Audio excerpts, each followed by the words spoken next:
তুমি আমাকে ধ্বংস করবে আর সেটা আমি নিজ চোখে দেখবো, সেটা কখনোই সম্ভব না। দেখবো না তুমি কি করতে পারো, যাও। কাজটা কি তোমাদের দেবে নাকি দেবে না? কাজটা আপনি দেন। জি, আমি রাতুল বলছি। এখানে অনেক ঘটনা আছে, আমি আপনার পরে সব খুলে রাখুন। আমরা আমাদের নিউ প্রজেক্টের দায়িত্বটা আপনাকে দিতে চাই। আমার শত্রুকে কাজ দিয়ে আমার এত বড় ক্ষতি করেছে, তার সাথে আমি আর কোনো সম্পর্ক রাখতে চাই না। শর্ত বেশি কিছু না, এই জুতাটা দিয়া নিজেকে গালে জুতা মার। তুমি কি আমার সাথে প্রতিশোধ দিচ্ছ? আসলে কি জানো, অকৃতজ্ঞরা কখনো উপকার স্বীকার করে না।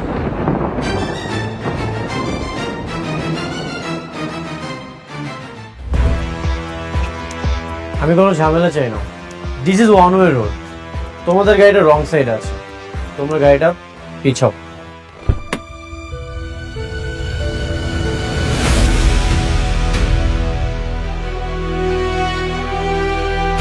গাড়ি পিছাইবো না।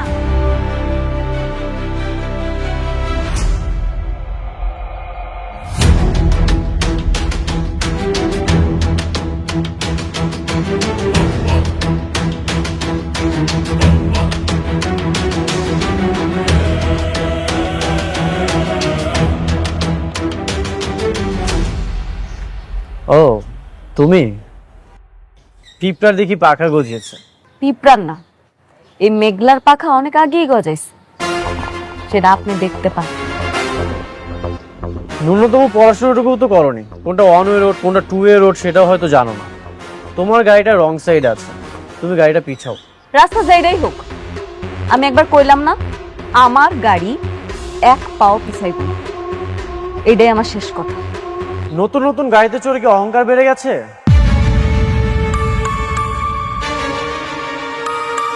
কি দেখাচ্ছ তুমি? এই যে গাড়িতে চড়তে পারো, তোমার বডিগার্ড আছে, শো অফ করতেছো? কি দেখাতে চাও তুমি? আপনার যেইটা খুশি আপনি ভাবতে পারেন, আমার কিচ্ছু আসে যায় না।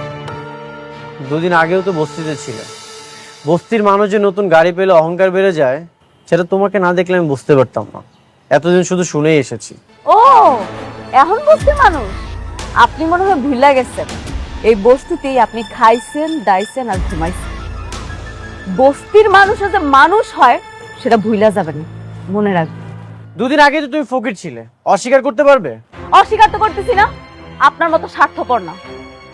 যদি স্বার্থপর হইতাম তাহলে এই স্বার্থের খাতিরে অনেক ক্ষতি করতে পারতাম। আর কি ক্ষতি করতে চাও তুমি? হ্যাঁ, আবার জুতা তুলবা? এখন তুমি আমাকে জুতা দিয়ে মারবা? তুমি আমার এইখানটাতে আঘাত দিয়েছ, তুমি ভুলে যেও না তুমি আমার ওয়াইফ। আর যদি উল্টাপাল্টা কিছু করো, আমি কিন্তু বাধ্য হবো তোমাকে ডিভোর্স দিতে।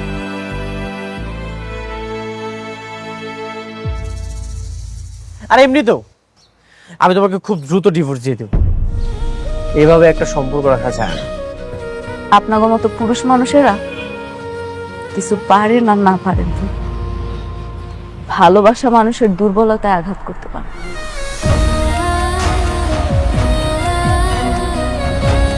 একটা মেয়ে কখনোই তার সংসার ভাঙতে যাবে, তার সংসার গড়তেছে। এত কিছুর পরেও আমি মুখ বুঝে সব কিছু চুপচাপ সহ্য করছি। আপনি ঠিকই কইছেন মিস্টার অনিক, আপনি সবসময় ঠিক ছিলেন, আমি ভুল ছিলাম, আমি অহংকার। আপনার রাস্তায় কাটা হয়ে দাঁড়াইছি তো,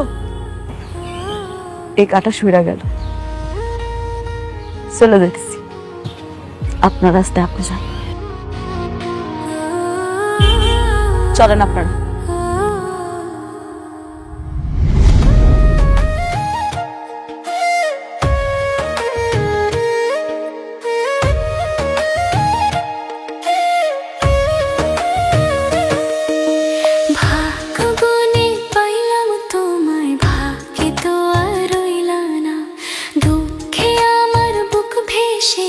সুখের দেখা হইল না, তবু আমি তোমার আশায়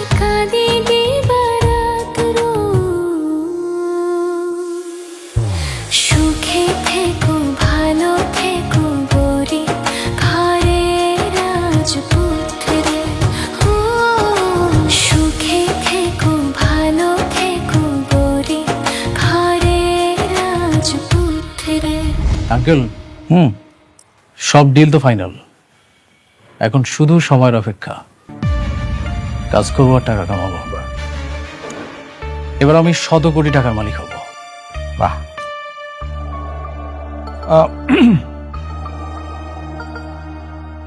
ডিল ফাইনাল হয়েছে, এটা তো খুবই খুশির খবর। আমরা কিন্তু সবাই খুবই আনন্দিত। মানে হয়েছে কি, আমি বলছিলাম যে এই কাজটা শুরু করার আগে ওই শুভ কাজটা যদি সেরা ফেলাইতে, মানে যে তোমাদের বিবাহটা যদি ঠিক করে ফেলতে। আরে রাখেন তো আপনার বিয়ে, আপনারা সব সময় শুধু বিয়ে বিয়ে করেন। কোথায় একটা খুব সুন্দর একটা আনন্দের সংবাদ, একটু সময় মিলে আনন্দ করব, তা নয়। আচ্ছা সরি, হ্যাঁ আপনার ভাতিজাকে একটা ফোন দেই, এই গুড নিউজটা ওকে জানানো খুব জরুরি দরকার।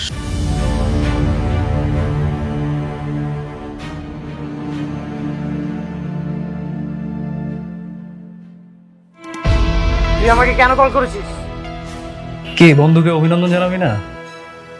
আমি তো শালিমা গ্রুপ অফ ইন্ডাস্ট্রিজের প্রজেক্টটা পেয়ে গেছি। কি মিষ্টি খাবি না? মিষ্টি নিয়ে আসবো তোর জন্য। কেন কল করেছিস সেটা বল। কেন কল করেছি জানিস না? তোর বউ সেই প্রজেক্টটা তোকে না দিয়ে আমাকে দিল। একটা জিনিস কি জানিস, তোর বউ না তোর ভালো চায় না। এই বিষয়টা না আমার কাছে কেন কত যে আনন্দ লাগতেছে।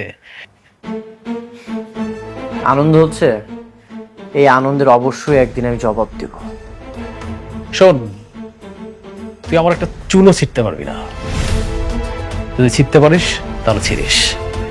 তুই দেখবি একদিন আমি অনেক টাকা মালিক হব, কোটি কোটি টাকার মালিক। তখন তোর বড় লোক শ্বশুর আছে না, তোর বড় লোক শ্বশুরের থেকেও আমার একটা বড় কোম্পানি থাকবে, আর তুই আস্তে আস্তে ধ্বংস হয়ে যাবে। ঠিক আছে, আমিও দেখতে চাই তুই আমার কি করিস। তোদের সবাইকে আমি একে একে জবাব দেব, কেউ রেহাই পাবি না। আমি অপেক্ষায় থাকলাম তোর কল্পিত সময়ের, দেখবো তুই কি করতে পারিস। ওকে, গুড বাই, টাটা বন্ধু, ভালো থাকিস।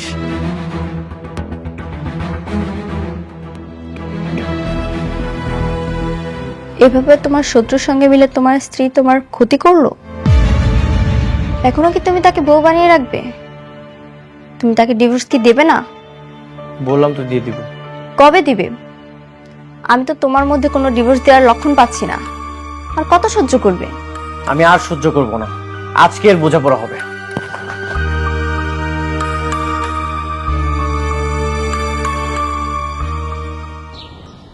মেঘলা, মেঘলা, মেঘলা বাইরে আসো। মেঘলা, কিছু মেঘলা কোথায়? ওকে ডাকেন, ওর সাথে আমার বোঝাপড়া আছে। মেঘলা, আমি এখানে। কি বোঝাপড়া আছে কম? আমার জীবনের সবচেয়ে বড় ভুল কি জানো? আমার জীবনের সবচেয়ে বড় ভুল হচ্ছে তোমার মতো একটা মেয়েকে বিয়ে করা। এটা আমারও ভুল। তোমার মতো কোটিপতির বিয়া কইরা আমি আমার জীবনটা শেষ করে ফেলাইছি। তোমার তো সৌভাগ্য যে আমি তোমাকে বিয়ে করেছি, আর এই যে আপনারা একটা অকৃতজ্ঞ। অকৃতজ্ঞ আমরা? কি করছি আমরা? আর তুমি আমাকে জন্য কি করছো? 7 তালা কি দালান বাইন্দা দিছ? আর এই দালানে আমরা শুয়ে বসে আরাম করি, দাসী বান্দিরা কাম করে, তাই তো? কি বললেন? আমি আপনাদের জন্য কি করেছি, কি করি নাই সেইটা বলেন। বাবারে, আমরা জানতাম না তুমি কোটিপতি, আর এটা যাই না আমাকে মেয়েরে তোমার কাছে বিয়া দেই নাই। শোনো, টাকা পয়সা দিয়া সবকিছু হয় না, সবকিছুর মাপকাঠি না। ও আচ্ছা, এখন টাকা দিয়ে কোনো কিছু মাপকাঠি হয় না। এই যে আপনারা আমাকে ধ্বংস করার প্ল্যানিং করেছেন। প্ল্যান? কি কাব্বা? শোনো, তোমারে নিয়ে যে প্ল্যান করমু এই সময় আমগো নাই। সেই সময় আমাকে নিয়ে কেন থাকবে? এখন তো তোমার সব সময় নাইট ক্লাবের সেই রং বেরঙের মানুষদেরকে নিয়ে। এখন তো তোমার চলাফেরা বড় বড় অফিসার, বড় বড় পোস্টে যারা আছে তাদের সাথে। অনেক সামলা কথা কও। আমার বস্তিতে আইয়া তুমি আমারে অপমান করবা, তোমারে আমি ছাইড়া দিমু? এমন মাইয়া আমি না। তুমি নষ্টামি করে বেড়াবা আর আমি তোমাকে নিয়ে কিচ্ছু বলবো না, এটা তুমি কল্পনা করলে কিভাবে? আমি তোমাকে আজকে ফাইনাল ডিসিশন জানাতে এসেছি। ফাইনাল ডিসিশন আমি জানিয়ে দিই। ডিসিশন? কি কি ডিসিশন তুমি দিতে চাও শুনি? আমি তোমাকে ডিভোর্স দিতে চাই। আমি তোমাকে ডিভোর্স দিয়ে আমার ভুল থেকে আমি মুক্তি পেতে চাই। আমি সেই দিনই বুঝতে পারছিলাম, যেদিন তুমি আমার চোখের সামনে টাকার জন্য আরেকটা মেয়ের বিয়া করে ফেলাইছো। আমি তোমার সেই দিনই মুক্তি করে দিছি। এইভাবে না, আমার অফিসিয়াল ভাবে মুক্তি চাই। আমাদের যে কাজে বিয়ে পড়িয়েছিল তাকে বলেন সব ডিভোর্সের পেপার রেডি করতে। আমি আপনাদের সাথে কোনো সম্পর্কই রাখতে চাই না। আমাকে ধ্বংস করার জন্য নিজের ইজ্জতটা ব্যবহার না করলেও পারতে। তুমি যে এতটা খারাপ সেটা আমি কখনোই কল্পনা করিনি।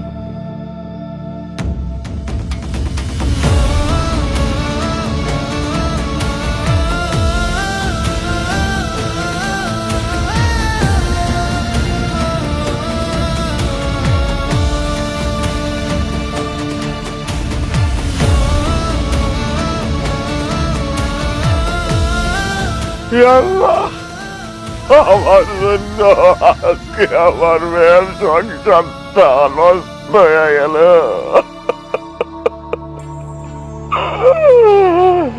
এই জন্য আমি দায়ী। আমার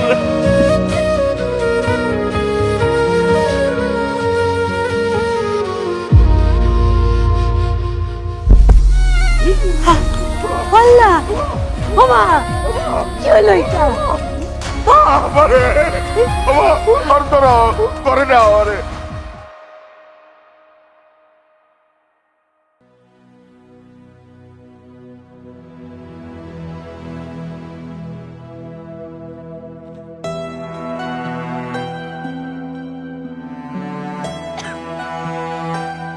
আপনার বমি বমি ভাব হয়?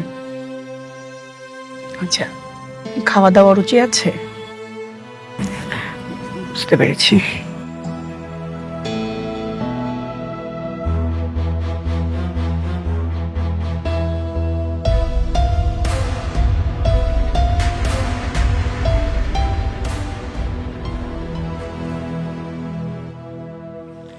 আপনার স্বামীকে খবর দেন, খুশির সংবাদ আছে। আপনার স্বামীকে বলেন মিষ্টি নিয়ে আসতে। কি সুখবর ডাক্তার সাহেব? নতুন মেহমান আসতে চলেছে, আপনি মা হতে চলেছেন। বাচ্চার বাবাকে বলেন মিষ্টি নিয়ে আসতে, মিষ্টি নিয়ে তারপর বাড়িতে যাবেন। কি কি আপনি এগুলা কি কইতাছেন? আমি আমি গর্ভবতী। আব্বা, ম্যাডাম, আমার জামাইয়ের লাগে তো আমার কোনো যোগাযোগই নেই। মানে? মানে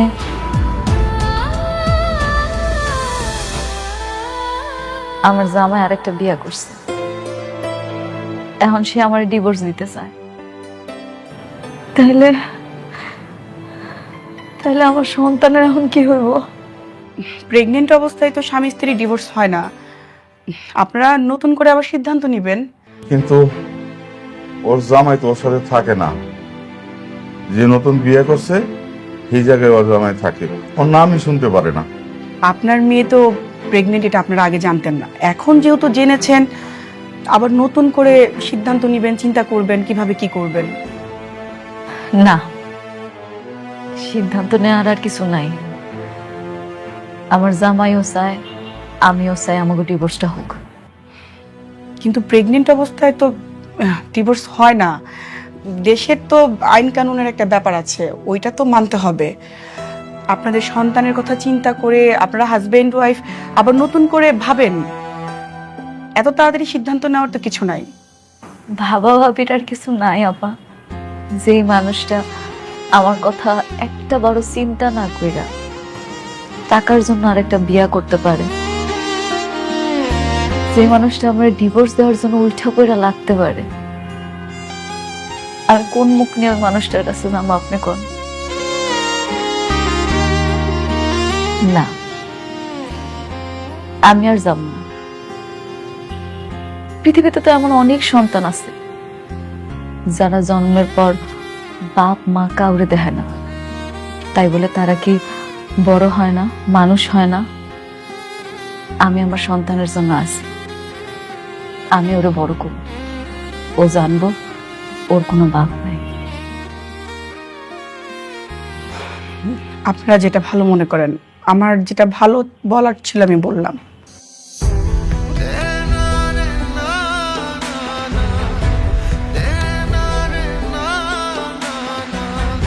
ঠিক আছে ডাক্তার আপা, আসি। আব্বা চলো।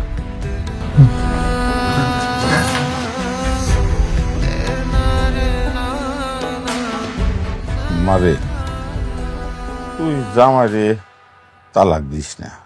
তোর পেটে যে সন্তানটা আছে তার তো বাবার আদরের দরকার, তাই না? তুই যদি তালাক দিয়া দেস তাহলে তো বাবার আদর পাইবো না। আব্বা, তুমি এগুলা কি কইতেছো? তুমি মনে হয় জানো না অনেক কি চায়। তোমার কি কিচ্ছু মনে নাই? তুমি দেখলা না ওইদিন সবার সামনে ওই কেমনে আমার ডিভোর্স দিতে কইলো? মনে থাকবো না কেন, কিন্তু তোর পেটে সন্তানের কথাও তো ভাবা লাগবে। কোনো দরকার নাই মা, কোনো দরকার নেই। যে মানুষটা আমার কথা একবারও চিন্তা না কইরা আরেকজনের বিয়া করতে পারছে, তার কাছে আমি ছোট হইতে চাই না। আমার ভাগ্যে যা আছে তাই হই। কিন্তু ডাক্তার যে কইলো পেটে বাচ্চা থাকলে নাকি স্বামী স্ত্রী তালাক হয় না। কোনো না কোনো ব্যবস্থা তো ঠিকই করতে হইব। দরকার পড়লে আমি উকিলের লগে কথা বলবো। মারে, তুই একটু জামাই বাবাজির সাথে কথা বল। না, কোনো দরকার নেই। আমার পেটের সন্তানের কথা ওর আমি কিচ্ছু কম না।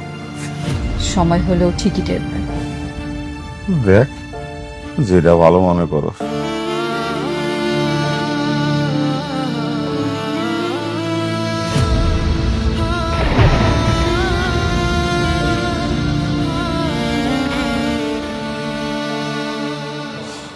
এখন আর কোনো সমস্যা নেই, লোনটাও হয়ে গেছে, শালিমা গ্রুপের সাথে চুক্তিটাও হয়ে গেছে। এখন শুধু কাজ শুরু করতে হবে, আর কাজ শেষ হয়ে গেলেই শত শত কোটি টাকা আমার পকেটে ঢুকবে। এটা ভেবে যে কি আনন্দ লাগছে। সবই ঠিক আছে, কিন্তু আমি আশ্চর্য হইতেছি একটা বিশেষ ব্যাপার। অনেকের বউ তোমার এই কাজটা দিছে, আমি কিন্তু ভাবছিলাম যে জেদের বসে তোমার শেষ পর্যন্ত সে কাজটা দিবই না। আমি না একটা জিনিস বুঝতে পারছি না, কি? একটা বস্তির ফকির নিয়ে তার কথায় এত বড় একটা ডিল হয়ে গেল। আচ্ছা, ওই অফিসের মধ্যে ওর কাজটা কি? আরে কাজ যাই হোক, তোমার তাতে কিছু জানা দরকার নাই। তুমি কাজ পাইছো, লাভবান হইছো, তাই না? তা ঠিক বলেছেন। আমার মনে হচ্ছে কি জানেন, অনেকের সাথে জেদ করেই কিন্তু ও আমাকে কাজটা দিয়েছে, কারণ ওর সাথে তো এখন সম্পর্ক ওর শত্রুতা। অনেকের বউ ওর সাথে প্রতিশোধ নিচ্ছে। মেয়ে কামকে ভালো হইলে এলো। আচ্ছা, সমস্যা কি? ওরা ওরা মারামারি করুক, আগের থেকে আমরা লাভবান।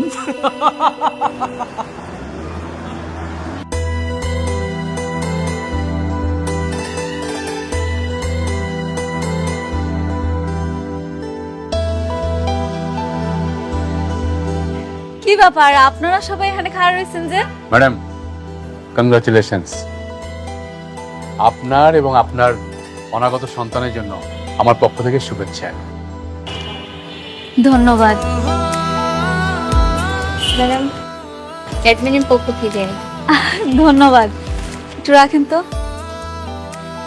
Madam, marketing.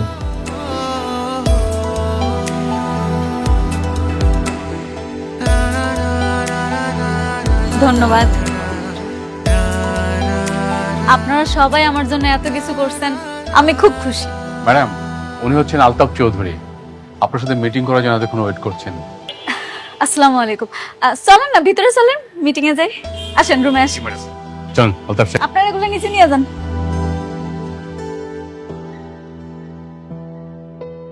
বসেন বসেন। ঠিক আছে। আপনার বাবার সাথে আমি দীর্ঘদিন ব্যবসা করছি, উনি আমাকে খুব পছন্দ করতেন। এই আপনার কথা আমি ওনার কাছে শুনেছি। তো ভাবলাম অফিসে গিয়ে একটু দেখা করি, পরিচিত হই। ও আচ্ছা, আপনারা দেখে আমার খুব ভালো লাগছে। ভেবেছিলাম শাকের চৌধুরীর মেয়ে অনেক মডার্ন, আধুনিক হবে, কিন্তু আপনাকে দেখে তো তা মনে হয় না। কেন, আমার দেখে কেমন মনে হয় আপনার? মনে তো হয় বস্তির থেকে এসছে। এই শহরের অলিগলিতে বস্তিতে যারা থাকে, আপনার আচরণ দেখে তো মনে হলো সেরকমই। আপনি ঠিকই কইছেন, আমি বস্তিতেই থাকি। আমার পালিত বাবা মা এখনো বস্তিতেই থাকে। আপনার মতো একজন কোটিপতি বস্তিতে থাকবে, এটা তো মানাই যায় না। বস্তিতে তো থাকে গরিব ফকিন্নিরা, আপনি তো গরিব না। তাতে কি হয়েছে? আপনারা কইলাম না ছোটবেলা থেকে ওখানে মানুষ হয়েছে, এই জন্য হেনেই থাকি। আলতাফ সাহেব, আমরা এ বিষয়ে আলোচনা না করে আমরা ব্যবসায়িক আলোচনাটা সেরে ফেলি। ও শিওর। আমার একটা শেষ প্রশ্ন ম্যাডাম, আপনার স্বামী কি করে? নিয়োগে বস্তিতে থাকে, একদিন নিয়ে আসেন না, অফিসে আমরা পরিচিত হব। কিছু মনে করবেন না, আমি আসলে আমার বাচ্চার বাবার পরিচয়টা সবার সামনে আনতে চাইতেছি না। মানে কি, সন্তানের কোনো বাবা নাই, আর বস্তিতে থেকেও এত অ্যাডভান্স, স্বামী ছাড়াই সন্তান? অবশ্য বস্তিতে এরকম স্বামী ছাড়া সন্তান অহরহই হয়। আলতাফ সাহেব,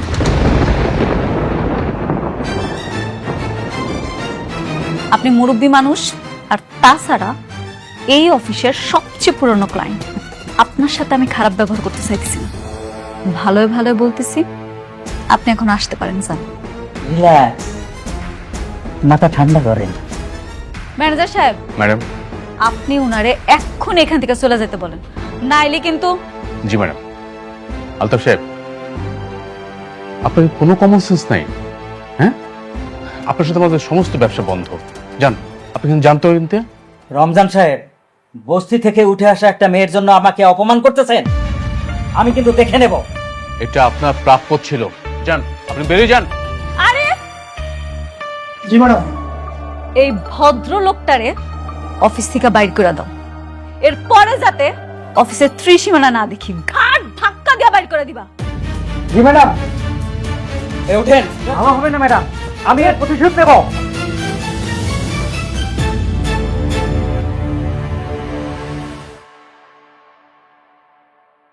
উনি আমাদের সাথে বিজনেস না করলে কয় টাকা লস হবে? না ম্যাডাম, কিচ্ছু হবে না, ব্যাপারটা আমি দেখব। সরি ম্যানেজার আঙ্কেল, আসলে আমি ওনার কথাগুলো নিতে পারি নাই। ম্যাডাম, আপনি উচিত শিক্ষা দিয়েছেন, এইসব লোকদের এরকম শিক্ষা দেওয়া উচিত।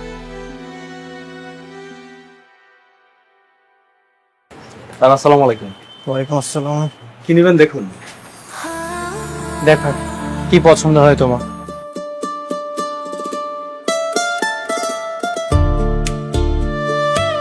এটা কেমন লাগে? না, ভালো লাগছে না, অন্য কিছু দেখো।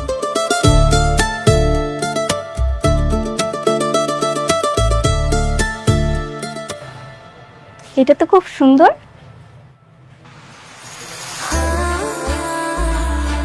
এটা তোমার পছন্দ হয়েছে? হ্যাঁ। সরি স্যার, এটা আসলে বিক্রি হয়ে গেছে। কি বলছেন বিক্রি হয়ে গেছে মানে? মাত্রই তো আমি হাতে নিলাম, হাতে থাকা অবস্থায় কিভাবে বিক্রি হয়ে গেল? আসলে স্যার, আপনার আগে একজন কাস্টমার এটা নেবেন বলে কনফার্ম করেছে। আমি এখন এটা প্যাক করব। এটা কত টাকায় সেল করেছেন? স্যার, এটার দাম 2000 টাকা। 2000 টাকা? ঠিক আছে, আমি আপনাকে 10,000 টাকা দিচ্ছি। দেখেন, এটা আমার ওয়াইফ পছন্দ করেছে, যে কোনো মূল্যেই হোক এটা আমি নিতে চাই। আসলে স্যার, সবকিছু তো টাকা দিয়ে কেনা যায় না, তাছাড়া এটা অন্য কাস্টমার নেবেন বলে কনফার্ম করেছে। কে নিয়েছে? ওইটা আমি নিছি।